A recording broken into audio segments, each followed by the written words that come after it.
Hear the word protein thrown around constantly, right? At the gym, on our food labels. But what are they really?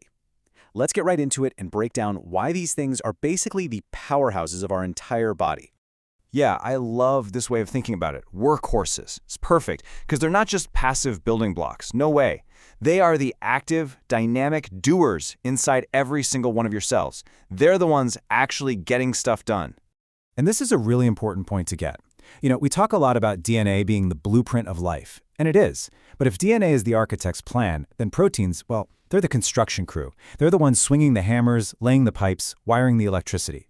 They're the ones who take that blueprint and turn it into a real functioning building. They make it all happen. So that's what they do. But how are they even made? How does your body build these incredible little machines?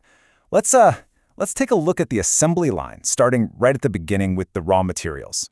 And it all starts with these things called amino acids. The best way to think about them? Legos. Seriously.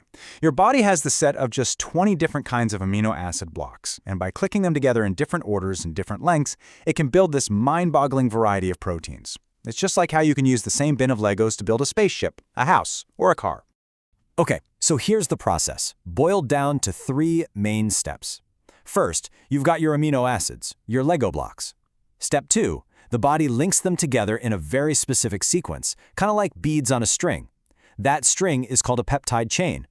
But then comes step 3, and this is where the real magic happens, folding. And I don't mean just a random crumpled up piece of paper. This is an incredibly precise, complex folding process that gives the protein its final shape. And listen, if there's one thing you remember from all of this, let it be this. Shape equals function. That's it. A protein's specific 3D folded shape is what determines its job. Period. If it's shaped like a little claw, it can grab onto molecules. If it's shaped like a tube, things can pass through it. But if that shape is messed up, if it misfolds, it's useless. It's like trying to open a door with a bent key. It just won't work. All right, so we've seen the assembly line, right?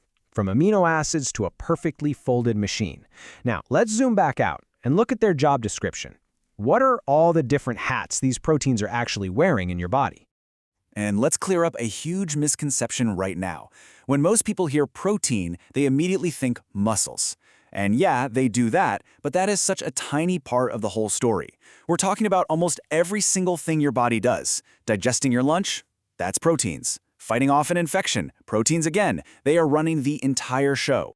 In fact, we can kind of sort their massive to-do list into about 5 key roles. Let's check them out. I mean, just look at the variety here. It's incredible. They can be enzymes, which are like little catalysts that speed up chemical reactions, like lactase breaking down milk sugar. Their structure, like collagen, which literally provides the physical scaffolding for your skin and bones. Their transport systems, like hemoglobin carrying oxygen in your blood. They're your body's defense force. That's what antibodies are. And they're even messengers, like the hormone insulin. They really do everything. Okay, so if your body is this non-stop factory, constantly building and using these little protein machines, it begs the question, where does it get the parts, the raw materials? Well, this is where you and your diet come in, and it is absolutely crucial. Here's the thing. Your body is great at storing energy from fats and carbs, but amino acids? Nope. There's no storage tank for them. It's more of a just-in-time manufacturing system. You have to get a constant, fresh supply from your food pretty much every day to keep that factory floor running smoothly. And it gets even more interesting. Remember those 20 Lego blocks we talked about? Well, it turns out your body can make some of them from scratch, but there are 9 of them, 9, that it absolutely cannot produce on its own. These are called the essential amino acids, for a good reason. The only way to get them is from the food you eat. So where do you find these 9 essential amino acids? Well, you've got 2 main kinds of sources. On one hand, you have complete proteins. Think animal products, meat, eggs, dairy. They're called complete because they have all 9 of those essential building blocks in one neat package. Then you have incomplete proteins, which you'll find in a lot of plant sources like beans and nuts. They might be missing 1 or 2 of the essentials. But, and this is a really important but, you can totally get all 9 from plants. You just have to combine different sources. The classic example is rice and beans. Together, they give you the whole set. Which brings us to a final, pretty powerful thought. We've seen over and over again that a protein's shape is its function. So what happens when that crucial folding process messes up? What happens when a protein misfolds?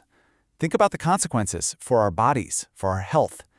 That simple question is actually at the heart of so much critical medical research happening right now.